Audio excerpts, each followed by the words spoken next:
In this lesson, we're going to talk about solving linear equations in one variable.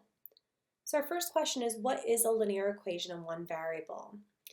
It's an equation that can be written as ax plus b equals 0, where a and b are constants in the equation and x is the variable. It's important to note here that a cannot equal 0. If a is equal to 0, then we no longer have our variable since a is the coefficient of x. There are different types of solutions to a linear equation. There are actually three possible solutions that can result from solving it. We could either have one solution, no solution, or infinitely many solutions. The steps to solving a linear equation in one variable is to first clear any fractions by multiplying through by that LCD, or the least common denominator. Once we've gotten rid of all the fractions, we should have an equation that's much easier to solve. So we're then going to use the distributive property to clear any remaining parentheses. If possible, we're going to try to combine any like terms. And the last step is to isolate our variable and check our solution by substituting. Again, it's important to note that we always want to check by going into the original problem, because you never know when you may have made a mistake. It could be as simple as missing a sign or adding incorrectly. So always check by going back into the original problem. We're now going to turn over to the whiteboard and go over a few examples using this method. So we have our first example on the whiteboard. 4 minus 3x is equal to negative 5 times the quantity 1 plus 2x. So since we don't have any fractions here, our next step is to distribute, and we can distribute that negative 5. So I have 4 minus 3x is equal to negative 5 minus 10x. Okay, our third step told us to combine any like terms. There aren't any like terms, so now we're going to move on to isolating the variable. You can decide if you'd rather move all of your x's to the left or all your x's to the right. Generally, I tend to move them to the x, but it really doesn't matter. So I'm going to move my x's to the left by adding 10x to both sides. It's really important that you practice writing out all of your steps, even if it's something that may be easy for you. That way, if you do make a little mistake, you can go back and check where that mistake occurred. So once I add the 10x, I have 4 plus 7x is equal to negative 5. I'm now going to move that constant 4 to the right-hand side. Minus 4. 7x is equal to negative 9. Last step to isolate the x is divide each side by 7. So my solution here is x is equal to negative 9 over 7.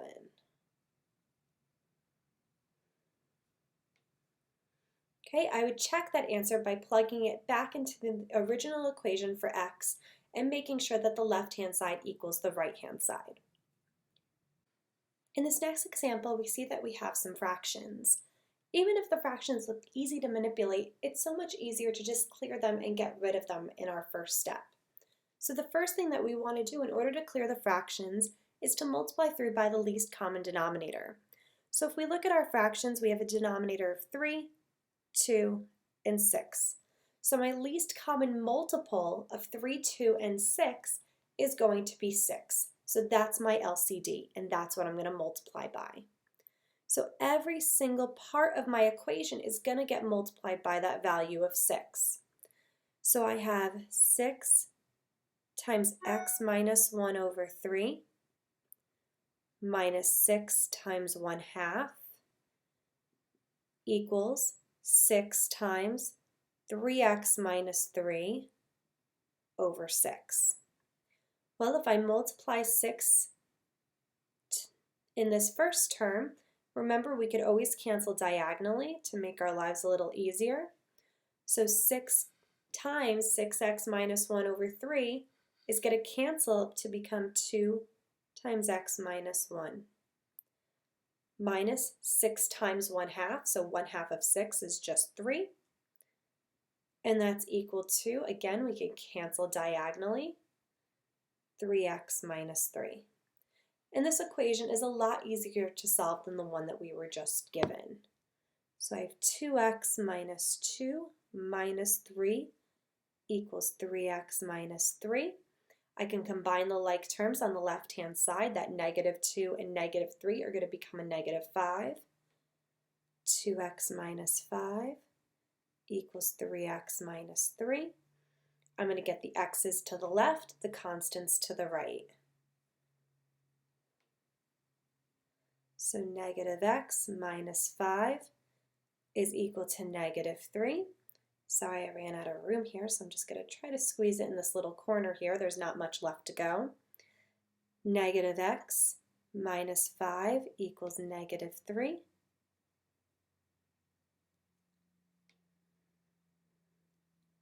I'm going to add the 5 to both sides. So -x is equal to a +2 when I divide each side by -1. X is equal to -2. In this third example, we have fractions again. Notice how not every term has a fraction in it, so we need to be careful when we're multiplying through by that least common denominator. So my denominators here are 5, 10, and 2. So the least common multiples of those three numbers is going to be 10. So that's what I'm going to multiply every single term in this equation by. I'm going to save myself a little space and not write that expanded version like I did in the previous example, and just use the distributive property here. So I have 10 times 1/5 is a 2x. 10 times 3/10 is a +3. Equal sign comes down. 10 times 2 is 20. 10 times -1/2 x is a -5x. And again, we notice that our equation is very straightforward from here. I'm going to add 5x to both sides. 7x plus 3 is equal to 20. Subtract 3 from both sides. 7x is equal to 17. Last step, divide by 7. So x is equal to 17/7.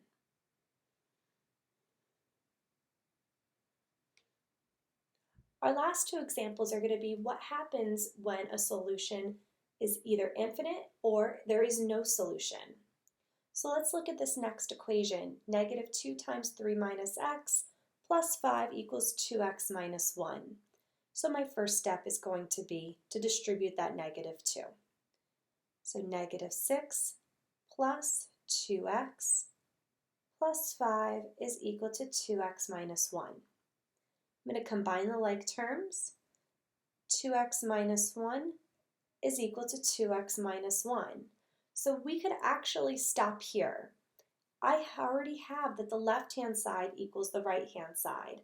So it doesn't matter what I put in for x in the left-hand side, I'm going to get the same result on the right-hand side. So this is a case where we have infinitely many solutions.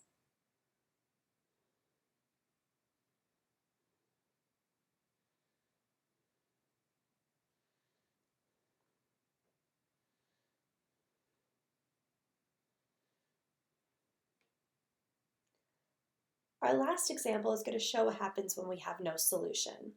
So I have 2x plus 10 minus 2 times x minus 4 equals -7. Again, I'm going to distribute that -2 on the left-hand side. 2x plus 10 minus 2x plus 8 is equal to -7. I notice here I'm going to combine my like terms. 2x minus 2x, the x's cancel, they go away. 10 plus 8 is 18. And we're claiming that it equals -7. We know that's not true. So since 18 does not equal -7, there is no solution to this problem.